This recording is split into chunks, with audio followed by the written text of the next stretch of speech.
எந்த நேரத்திலும் இந்த வார்த்தை தான் நம்முடைய வாயிலிருந்து வெளிப்பட வேண்டும். குறையாவே இருந்தாலுமே கூட, கஷ்டமே ஏதோ கொஞ்சம் இருந்தாலும் கூட, சிரமங்களும் நெருக்கடிகளும் நம்மளை சுற்றி இருந்தாலும் கூட அல்ஹம்துலில்லாஹ் அப்படின்னு சொன்னோன்னா நிச்சயமாக அந்த வார்த்தையின் பரக்கத்தினாலே அல்லாஹ் நம்முடைய சிரமங்களையும் கஷ்டங்களுக்கும் தீர்வை தருவான். இந்த அல்ஹம்துலில்லாஹ்னு சொல்லும்பொழுது எனக்கு ஒரு கதை ஞாபகம் வருது. முல்லா நஸ்ருதீன் இருக்கிறார, வேடிக்கையான ஒரு விகடகவி. அவருக்கு ஒரு ஆசை, சந்தையில் போய் ஒரு வித்தியாசமான குதிரை வாங்கணும்னு ஆசை அவருக்கு. யாருமே ஊரில் வச்சுக்கக்கூடாது, அந்த மாதிரியான ஒரு குதிரை வாங்கணும். சுற்றி சுற்றி பார்த்தாரு, கிடைக்கல. கடைசியில் ஒரு குதிரை மாட்டுச்சு. எப்படி மாட்டுச்சு அப்படின்னா, அந்த குதிரையினுடைய ஓனர் சொன்னால், இந்த குதிரை வித்தியாசமான குதிரை. என்ன வித்தியாசமான குதிரை முதல்ல சொல்லு நீ அப்படின்னாரு. இல்லை, அல்ஹம்துலில்லாஹ்னு சொன்னால் வேகமாக ஓடும், சுப்ஹானல்லாஹ்னு சொன்னால் நிற்கும். அடேங்கப்பா, முல்லாவுக்கு ரொம்ப சந்தோஷம். ஒரு கல்ல ரெண்டு மாங்காய், தஸ்பீ சொன்ன மாதிரி ஆச்சு, குதிரையில் ஏறி உட்காந்து பயணித்த மாதிரி ஆச்சு. ரொம்ப சந்தோஷம் அப்படின்னு சொல்லி அந்த குதிரையை காசு கொடுத்து வாங்கிட்டு போகிற வழியிலே சொல்லிக்கிட்டே போனார். என் குதிரைக்கு தஸ்பீஹ்லாம் தெரியுமாக்கும், நான் சொன்னதெல்லாம் கேட்குமாக்கும் அப்படின்னு சொல்லிக்கிட்டே போனார். ஒரு குறிப்பிட்ட எல்லை வரை போனார். அதுக்கு மேலே அவரால் நடக்க முடியாது, ஏறி தான் உட்காரணும். ஏறி உட்கார்ந்தார் பாருங்க, அந்த விரிப்பு நல்ல அழகான பஞ்சு மெத்த மாதிரி இருந்துச்சு. ஏறி உட்கார்ந்த உடனே யதார்த்தமாக அவருக்கு வாயில் அல்ஹம்துலில்லாஹ்னு சத்தம் போட்டார். எடுத்துச்சு ஓட்டம். ஓட்டம்னா ஓட்டம், அப்படி ஒரு ஓட்டம். அவருக்கு சந்தோஷமாக தான் இருந்துச்சு ஆரம்பத்தில். ஆனால் வேகம் கூட கூட கூட வயிறுலாம் கலங்குது. கலங்கின வயிற்றில் எதை சொன்னால் நிற்குன்றதை மறந்துட்டான் மனுஷன். இப்போ எதையாவது ஒன்று கிடக்க ஒன்று சொல்லி இன்னும் கொஞ்சம் வேகமாக ஸ்பீடு எடுத்துச்சுன்னா என்ன பண்ணுறது? இது போய்கிட்டே ஒரு குறிப்பிட்ட எல்லை போச்சு. ஒரு பெரிய பாலும் குழி, பெரிய ஒரு குழி. அந்த குழியை பார்க்குறாரு. இன்னைக்கு போச்சு கதை, எதையோ ஒன்று வாங்க வந்து நம்ம உயிரை விட போகிறோம் அப்படின்னு நினச்சிக்கிட்டே அங்கே பார்த்துக்கிட்டே போகிறாரு. ஒரு குழிப்பாக எம்புடு பெருசு இருக்குது குழின்னு சொல்லி எட்டி ஒரு பார்வை பார்த்தாரு பாருங்க. அது பெரிய குழி. சுப்ஹானல்லாஹ்னாரு அந்த குழியை பார்த்துட்டு. ஏதாவது ஆச்சரியமான விஷயத்தை பார்த்தா சொல்லுவோம்ல, சுப்ஹானல்லாஹ்னு சத்தம் போட்டார். டக்குன்னு சட்டன் பிரேக் போட்டுச்சு குதிரை. அப்போ புரிஞ்சுக்கிட்டாரு, ஓ சுப்ஹானல்லாஹ் சொன்னால் தான் நிற்கும் போல தெரியுது, நம்ம வேகத்தில் இதை மறந்துட்டோம். எல்லா விதத்தும் அல்லாஹ் தான் பாதுகாப்பானவன். இந்த குழியிலிருந்து நம்மளை அல்லாஹ் தான் பாதுகாத்தான். யா அல்லாஹ் உனக்கே எல்லா புகழும் அல்ஹம்துலில்லாஹ்னார். மறுபடியும் என்ன ஆயிருக்கும் கதை? கந்தலாயிருக்கும் இல்லையா? அன்பான சகோதரர்களே, வாழ்நாள் முழுக்க நமக்கு சிரமமோ நெருக்கடியோ கஷ்டமோ அல்ஹம்துலில்லாஹ் சொல்லி பழக வேண்டும். அதுக்கு கேட்காதீங்க முல்லா மாதிரியே அல்ஹம்துலில்லாஹ் சொல்லணும் அப்படின்னு கேட்காதீங்க. அன்பு சகோதரர்களே, இன்றைக்கு ஓதிய வசனத்திலே ஒரு செய்தி. சூரா யூனுஸ் என்கின்ற அத்தியாயம் ஓதப்பட்டது. அந்த யூனுஸ் அத்தியாயத்திலே அல்லாஹு தஆலா சொர்க்கத்திலே சொர்க்கவாதிகள் என்ன வார்த்தைகளை பயன்படுத்துவாங்க, என்ன வேர்ட்ஸ் அதிகமாக யூஸ் பண்ணுவாங்க அல்லாஹ் சொல்கிறான். இன்னைக்கு உலகத்தில் நமக்கு வாழணும்னா மூச்சு தேவை. உள்ளே இழுக்கிறோம், வெளியே விடுறோம். இதில் ஏதாவது ஒன்று தடைப்பட்டு போனாலும் வாழ்க்கை முடிஞ்சு போச்சு. அப்படிதான் சொர்க்கவாதிகளின் மூச்சு என்ன அப்படின்னா, அல்லாஹ் சொல்கிறான் தஸ்பீஹும் தஹ்மீதும். உள்ளே இழுக்கும்போது சுப்ஹானல்லாஹ் சொல்லுவாங்க, வெளியே இழுக்கும்போது அல்ஹம்துலில்லாஹ் சொல்லுவாங்க. தாவாஹும் ஃபீஹா சுப்ஹானக்கல்லாஹும்ம வ தஹிய்யத்துஹும் ஃபீஹா சலாம். சொர்க்கத்திலே சொர்க்கவாதிகள் அவர்களுடைய தஸ்பீஹ் என்னவாக இருக்கும்? சுப்ஹானல்லாஹ்வாக இருக்கும். அவங்க சந்திச்சு கொண்டா என்ன சொல்லுவாங்க? அஸ்ஸலாமு அலைக்கும் என்று பரிமாறிக்கொள்வார்கள். அவங்களுடைய வார்த்தையில் பெரும்பாலும் அவங்க பயன்படுத்துறது அல்ஹம்துலில்லாஹ்.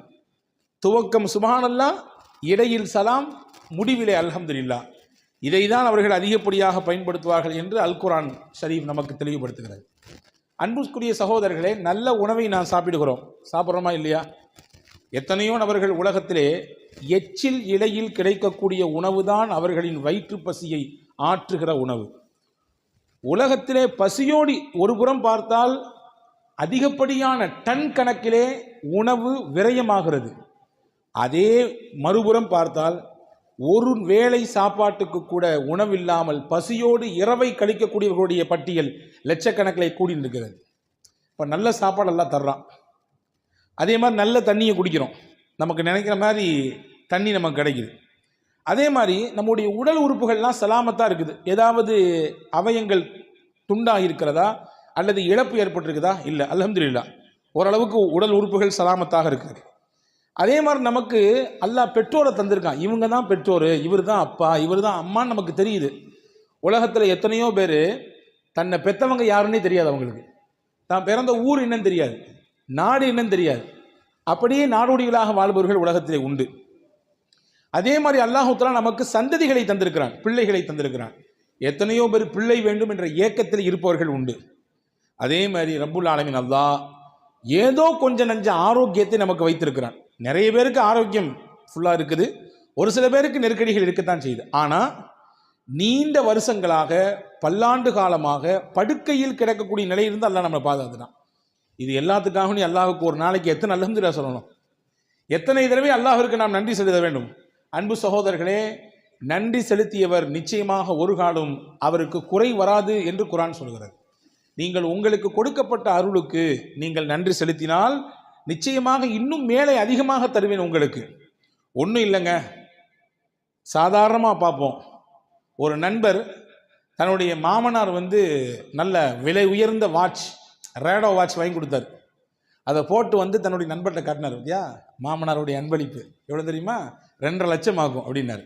அதை நினச்சி சந்தோஷப்பட்டு அதை வாங்கி கொடுத்த மாமனாருக்கு ரொம்ப மனப்பூர்வமான இதயத்திலிருந்து மகிழ்ச்சியையும் நன்றியையும் தெரிவித்து கொண்டார். இது ஒரு புறம். நான் கேட்கிறேன், ரேடோ வாட்ச் வாங்கி கொடுத்த மாமனாருக்கு நன்றி என்றால் அதை கட்டுவதற்கு கையை தந்திருக்கக்கூடிய அல்லாவிற்கு, அந்த மணியை பார்ப்பதற்கு கண்ணை தந்திருக்கக்கூடிய அல்லாவிற்கு, சின்ன முள்ளு இத்தனையில் இருந்தால் பெரிய முள்ளு இத்தனையில் இருந்தால் இத்தனை தான் மணி என்பதை சிந்தித்து உணரக்கூடிய ஆற்றலை, சிந்தனை திறனை தந்த அல்லாவிற்கு எத்தனை நாட்கள் நாம் நன்றி செலுத்த வேண்டும், அல்ஹம்துலில்லாஹ் சொல்ல வேண்டும். அன்பு சகோதரர்களே, 24 மணி நேரமும் உடலிலே ஒவ்வொரு நாளும் இயங்கிக் கொண்டே இருக்கிறது ஒன்று. இரத்தங்கள் சுத்திகரிப்பு செய்யப்பட்டு கொண்டே இருக்கிறது. சிறுநீரகம் அந்த வேலையை மிகச்சிறப்பாக செய்து கொண்டே இருக்கிறது. என்றாவது ஒரு நாள் அதில் ஏதாவது ஒரு சின்ன முடக்கம் ஏற்பட்டு, ஏதாவது ஒரு சின்ன கோளாறு ஏற்பட்டு, இரத்த சுத்திகரிப்பு இல்லை ஆனால் செய்தாக வேண்டும், நீங்கள் என்ன செய்யுங்க, செயற்கையாக போய் டயாலிசிஸ் பண்ணிக்கங்க என்று சொல்லும் பொழுதுதான் இத்தனை ஆண்டுகள், இத்தனை வருடங்கள் அல்லாஹ் நமக்கு எந்த காசையும் வாங்காமல் சுத்திகரித்து கொண்டே இருந்திருக்கிறானே. ஒரு நாளைக்கு டயாலிசிஸ் பண்ணிட்டு வரணும்னா குறைஞ்சது 2500 ரூபாய், கூட்டினது இன்னும் நிறைய போய்கிட்டே இருக்குது. யோசிக்கிறோம், அல்லாஹ் கணக்கிட்டு பாருங்கள், ஒரு நாளைக்கு குறைந்தபட்சம் 1000 என்று போடுங்கள், ஒரு மாதத்திற்கு எவ்வளவு ஆனது, ஒரு வருடத்திற்கு எவ்வளவு ஆகிறது. இதையெல்லாம் வாங்காமல் சீராக அல்லாஹ் நம்முடைய உடலிலே அந்த இரத்தத்தை சுத்திகரிப்பு செய்து இயக்கிக் கொண்டே இருக்கிறான். எத்தனை முறை அல்ஹம்துலில்லாஹ் சொல்ல வேண்டும். யோசித்திருக்கிறோமா என்றாவது ஒரு நாள் நாம் சாப்பிடுகிறோம், சாப்பிடுகிற உணவெல்லாம் கரைகிறது உள்ளே. எப்படி கரைகிறது? கடினமான பொருளையும் கூட கரைத்து தள்ளி விடுகிறது இல்லையா? பல்லால கூட கடிக்க முடியாது சில பொருளை, ஆனால் எப்படியோ கடிச்சு நறுக்கி முறுக்கி உள்ளே போட்டுடுறோம். ஆனால் பல்லால கூட கடிக்க முடியாத ஒரு பொருள் இந்த வயிற்றுக்குள்ளே போன பிறகு எப்படி அது கரையுது அப்படின்னா, அல்லாஹ் அதிலே ஒரு மகத்துவத்தை வைத்திருக்கிறான். ஒரு சிறப்பான அமிலம், ஹைட்ரோக்ளோரிக் என்று சொல்லக்கூடிய ஒரு அமிலம் உள்ளே சுரக்கிறது. அந்த ஹைட்ரோக்ளோரிக்கு எவ்வளோ பெரிய சக்தி உண்டு அப்படின்னா, ஒரே ஒரு சொட்டு எடுத்து கையில் நீங்கள் வச்சிங்கன்னா இங்கிட்டு வந்துடும். உள்ளங்கையில் மேலே வச்சிங்கன்னா அந்த அமிலத்தினுடைய சக்தி பவர் எவ்வளோன்னா இங்கிட்டு வெளியே வந்துடும். அவ்வளவு பவர்ஃபுல்லானது. ஆனால் அந்த அமிலம் நம்ம வயிற்றினுடைய உள்பாகத்திலே அல்லாஹ் சுரக்க வைத்திருக்கிறான். எதற்கு வைத்தான்? கடினமான பொருள் உள்ளே போனாலும் அதை பஸ்மமாக்கக்கூடிய வேலையை அது செய்கிறது. எத்தனை முறை சாப்பிட்டோடு அல்ஹம்துலில்லாஹ் சொல்ல வேண்டும். போனது செரிக்காமல் இருந்து விட்டால், உள்ளே போனது ஏதாவது திட்டுமுட்டாடினால் அன்னைக்கு இரவு தூக்கம் வருகிறதா? அடுத்த நேரம் என்ன நடக்கும் என்ற யோசனை வருகிறதா இல்லையா? அடைக்கிற மாதிரி இருக்குதே, இங்கிட்டு வேற ஓரமாக வலிக்கிற மாதிரி இருக்குதே, என்ன ஆச்சுன்னு தெரியலையே, யோசிக்கிறோமா இல்லையா? உள்ளே போனது செரிக்காமல் வெளியே வராமல் இருந்தால் என்ன நடக்கும் கதை? ஒரு நாள் அல்லாஹ் மனிதனின் பவரை, சக்தியை, அல்லாஹ் பலத்தை எதில் வைத்திருக்கிறான் என்றால் மலத்தில் தான் வைத்திருக்கிறான். மலம் அதிகப்படியாக வெளியே போனாலும் பிரச்சனை, போகாமல் இருந்தாலும் பிரச்சனை இல்லையா? அப்போ செரிக்க செய்கிறானே அல்லாஹ், அவனுக்கு எத்தனை முறை அல்ஹம்துலில்லாஹ் சொல்ல வேண்டும், எத்தனை முறை அல்ஹம்துலில்லாஹ் சொல்ல வேண்டும்? யோசித்திருக்கிறோமா? அன்பு சகோதரர்களே, செரித்த உணவு வெளியேறுகிறது, ஆனால் தானாக வெளியேறவில்லை. நாம் அதற்கு யோசிக்கிறோம், வெளியே போகணும்னு நினைக்கிறோம், குறிப்பிட்ட இடத்துக்கு போகிறோம், போய் நம்ம அந்த பொசிஷனில் அமர்றோம். அதுக்கு பின்னாடி தான் நம்ம உடலில் கழிவுகள் எல்லாம் வெளியே போகிறது. என்றாவது ஒரு நாள் இப்படி யோசித்ததுண்டா? உள்ளே போக போக ஆட்டோமேட்டிக்காக செரிமானமாகி அது வெளியே வந்தால் என்ன கதியாகும், என்ன மாதிரியான நிலை ஏற்படும்? அல்ல அதுக்கு தனியாக ஒரு சிஸ்டத்தை வைத்திருக்கிறான். மனிதனுடைய ஆசன வாயிலே கிராக் சிஸ்டம் என்ற ஒரு அற்புதமான ஒரு சிஸ்டம் இருக்கிறது. அந்த சிஸ்டம் என்ன செய்யும்னா, உங்க உணவு வயிற்றுல செரிச்சாலும் தடுத்து அப்படி வச்சிருக்கோம். எதுவரை வச்சிருக்கோம்? நீங்க நினைக்கணும், உங்க மூளைக்கு அந்த செய்தி போகணும், போய் நீங்க பாத்ரூம் போகணுன்ற எண்ணம் வரணும், அந்த இடத்துக்கு போகணும். அதற்கு பின்னால் தான் அந்த சிஸ்டம் தன்னுடைய வேலையை செய்யும். சாதாரணமாக யோசிக்க முடிகிறதா? எனவே தான் ரசூல் இப்படி ஒரு துவா சொல்லி கொடுத்தார்கள். அல்ஹம்துலில்லாஹில்லதீ அஸ்ஹப அன்னியல் அதா வஆஃபானி. எனக்கு நோவையும் கஷ்டத்தையும் தரக்கூடிய இந்த கழிவை என்னிடத்திலிருந்து வெளியாக்கி எனக்கு ஆரோக்கியத்தை தந்த அல்லாவே உனக்கே எல்லா புகழும். அல்ஹம்துலில்லாஹ். எவ்வளோ அழகான வார்த்தை பாருங்க. எனக்கு நோவையும் கஷ்டத்தையும் தரக்கூடிய இந்த கழிவை என்னிடத்திலிருந்து வெளியாக்கி எனக்கு ஆரோக்கியத்தை தந்தாய் அல்லாஹ், அந்த அல்லாவே உனக்கே எல்லா புகழும். ஒவ்வொரு நிமிடமும் ஒவ்வொரு சனப்பொழுதும் அந்த அல்லாவிற்கு எத்தனை முறை அல்ஹம்துலில்லாஹ் சொல்ல வேண்டும்? யோசித்து பார்க்க அன்பு பெருமக்களே. நாம் குடிக்கும் தண்ணீர், உலகத்தை அல்லாஹ் எப்படி அமைத்திருக்கிறான்? 71% நீர், 29% நிலப்பரப்பு. 71%-த்திலே நாம் குடிக்குவதற்கு தகுதிமிக்க நீர் என்று பார்த்தால் 0.5% தான். மிச்சம் இருக்கிறது ஃபுல்லாமே எல்லாமே உப்பு தண்ணி, அதை பயன்படுத்த முடியாது. அல்லாஹ் சூரா வாக்கையால கேட்குறான். நம்மெல்லாம் ஒவ்வொரு நாளும் சூரா வாக்கையா ஓதணும் வீடுகளில், கண்டிப்பாக ஓது. நான் போகிற இடமெல்லாம் சொல்கிறது வாக்கையா ஓதுங்க. நிச்சயமாக எந்த வீடுகளிலே வாக்கையா சூரா ஓதப்படுதோ அந்த வீட்டுக்கு வறுமை வாசலுக்கே வராது. நாங்கள் சொல்லலாம், வீட்டுக்கு வாசலுக்கே வராது வறுமை. அல்லாஹ் அதில் கேட்கிறான், அஃபராயித்துமுல் மா அல்லதீ தஷ்ரபூன். நீங்க குடிக்கிறீங்களா அந்த தண்ணியை பார்க்கலையா? அன்தும் அன்ஸல்துமூஹு மினல் முஸ்னி அம் நஹ்னுல் முன்ஸினூன். மேகங்களுக்கு இடையிலிருந்து நீங்கள் அதை இறக்கி கொண்டு வருகிறீர்களா அல்லது நான் இறக்குகிறேனா? லவ் நஷாஉ ஜஅல்நாஹு உஜாஜன் ஃபலௌலா தஷ்குரூன். நாம் நினைத்தால் உங்கள் குடிக்கும் நீரையும் உப்பு நீராக மாற்ற முடியும். நீங்கள் குடிக்கும் நீரையும் உப்பு நீராக மாற்ற முடியும். எனவே நல்ல ஸ்வீட் வாட்டர் தர்றது அல்லாஹ் தானே. அந்த அல்லாவிற்கு அந்த தண்ணீரை குடித்து முடித்தவுடன் நாம் அல்ஹம்துலில்லாஹ் சொல்லுகிறோமா? யா அல்லாஹ், தாகத்தோடு இருந்தேன். ஹாரூன் ரஷீத் பாஷாவை பற்றி ஒரு செய்தி வருது. அவருடைய சபைக்கு ஒருத்தர் வந்தாராம், ஒரு பெரியவர், பார்ப்பதற்கு நல்ல தோற்றமுடையவர், நல்ல மனிதர். வந்த உடனே ஹாரூன் ரஷீத் பாஷா கேட்ட, பெரிய மகா சக்கரவர்த்தி அவர், அப்பாசிய ஹலீஃபாக்கள் ரொம்ப பெரிய முக்கியத்துவம் வாய்ந்த ஒரு ஹலீஃபா ஹாரூன் ரஷீத் பாஷா. இப்போ அவர் சொன்னாரம்மா, நீங்கள் ஏதாவது எனக்கு உபதேசம் செய்யணும், நீங்கள் ஏதாவது நல்ல விஷயம் சொல்லுங்கள், நான் கேட்கணும், எனக்கு ஆசையாக இருக்குது அப்படின்னு சொன்ன உடனே அவர் கேட்டாராம், நாளைக்கு மறுமையில் உனக்கு ரொம்ப கடுமையான தாகம் இருக்குது, ஆனால் தண்ணி எங்கேயுமே கிடைக்கல, ரொம்ப டிமாண்டாக இருக்குது தண்ணி, ஆனால் உனக்கு தாகம் தீரலை, உனக்கு தண்ணி வேணும், என்ன செய்வ நீ அப்படின்னு கேட்டாராம். உடனே அவர் சொன்னாராம், என் ஆட்சியில் பாதியை கொடுத்தாவது ஒரு டம்ளர் தண்ணி வாங்கி குடிச்சிருவேன், என் ஆட்சியை பாதியை கொடுத்தாவது நான் தண்ணியை வாங்கி குடிச்சிருவேன் ஒரு டம்ளர். சரி, ரொம்ப சந்தோஷம். அடுத்து கேட்டாராம், குடித்த தண்ணி வெளியாகலை, உள்ள குடிச்சதில்ல, அந்த தண்ணி சிறுநீர் வழியாக வெளியே போகணுமா கூடாதா? உள்ள தேவையான மினரல்ஸ் எல்லாம் உடம்புக்கு போயிட்டு எதுவெல்லாம் உடம்பிலே கெட்டதாக இருக்கிறதோ கழிவாக இருக்கிறதோ அதுவெல்லாம் சிறுநீர் வழியாக வெளியேறணும், வெளியேற மாட்டேங்குது, பெரிய கஷ்டமா இருக்கு, அதில் என்ன செய்வேன்னு கேட்டாராம். எப்படியாவது மருத்துவர்கள் வச்சு முயற்சிப்பேன், கிடைக்கல, என்ன செய்வேன்? என் ஆட்சியில பாதியை கொடுத்தாவது நான் என்னுடைய உள்ள போன தண்ணியை வெளியேற்றுறதுக்கு என்ன வழி உண்டோ அதற்கான ஏற்பாடு உண்டோ செய்வேன். உடனே அந்த பெரியவர் சொன்னாராம், பார்த்துக்கப்பா, உன் மொத்த ஆட்சியும் ஒரு டம்ளர் தண்ணி இருக்கு, முடிஞ்சு போச்சு. உன் மொத்த ஆட்சி எதுக்கு தான் சமம்? ஒரு டம்ளர் தண்ணீருக்கு தான் சமம். அல்லாவை பயந்து அல்லாவுக்கு நன்றியோடு வாழ்ந்து கொள்.